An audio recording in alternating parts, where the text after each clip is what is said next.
And now our special guest Maruti గారిని మాట్లాడవలసిందిగా కోరుతున్నాం అండి. ఇప్పటికే చాలా లేట్ అయిపోయింది.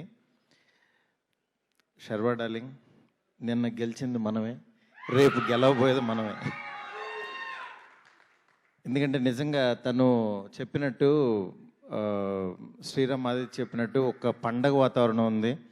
నిన్నటి నుంచి కళ్యాణ్ గారి రీల్స్ చూస్తూనే ఉన్నాం. అంటే ప్రతి రీల్లోనూ గూస్ బంప్స్ వస్తూనే ఉన్నాయి. ఇంకా ఆ వైబ్లోనే ఉన్నాం అన్నమాట. నిజంగా చాలా హ్యాపీగా ఉంది. అంటే ఒక ఆంధ్రప్రదేశ్ కానీ రెండు రాష్ట్రాలు కానీ తెలియని ఒక పాజిటివ్ వైబ్లో చాలా ఒక రకమైన హెల్దీ అట్మాస్ఫియర్లో ఉన్నాం. డెఫినెట్గా ఎల్లుండే ఈ సినిమా అదే కంటిన్యూ అవుతూ నిజంగా ఫ్యామిలీస్ అందరికీ వెళ్ళి ఎంటర్టైన్ చేస్తుంది అనడంలో డౌట్ లేదు. ఎందుకంటే శర్వాని చాలా రోజుల తర్వాత మళ్ళీ నాకు నా మహానుభావుడు శర్వా మహానుభావుడులో ఎంత ఫ్రెష్గా అనిపించాడో మళ్ళీ ఈ సినిమాలో చూస్తుంటే అంత పాజిటివ్ వైబ్ ఉంది.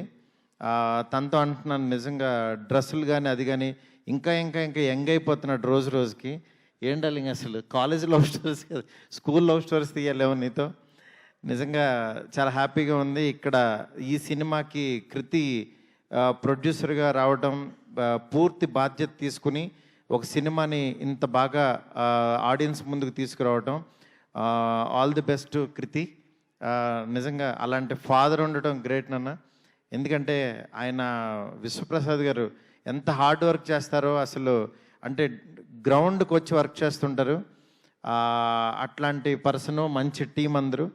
అలాగే ఈ శ్రీరామ్ ఆదిత్య కానీ హీరోయిన్స్కి కానీ అందరికీ కూడా చాలా పెద్ద ఫిల్మ్ అవుతుంది, అందులో డౌట్ లేదు. ఎందుకంటే ఆడియన్స్ థియేటర్లో చాలా ఒక మంచి సినిమా వస్తే వెళ్దామని రెడీగా ఉన్నారు ఆ క్రేవింగ్తో. డెఫినెట్గా ఈ సినిమా నిజంగా ఆడియన్స్కి మంచి బ్రీతింగ్ ఇస్తుందని అనుకుంటున్నాను. ఇప్పుడు వస్తూనే యాక్చువల్గా ప్రభాస్ గారితో మాట్లాడుతుంటే ఈ సినిమా దీని గురించి ఆయన అన్నారన్నమాట, ఆల్ ది బెస్ట్ చెప్పమని చెప్పి. అందుకని చెప్పి డార్లింగ్ టీం అందరికీ ఆల్ ది బెస్ట్ చెప్పమన్నారు. నిజంగా ఈ సినిమా బాగా ఆడాలని చెప్పి మనస్ఫూర్తిగా కోరుకుంటున్నాను. All the best to entire team. Thank you Maruthi గారు, ఇవాళ కార్యక్రమానికి వచ్చేసినందుకు.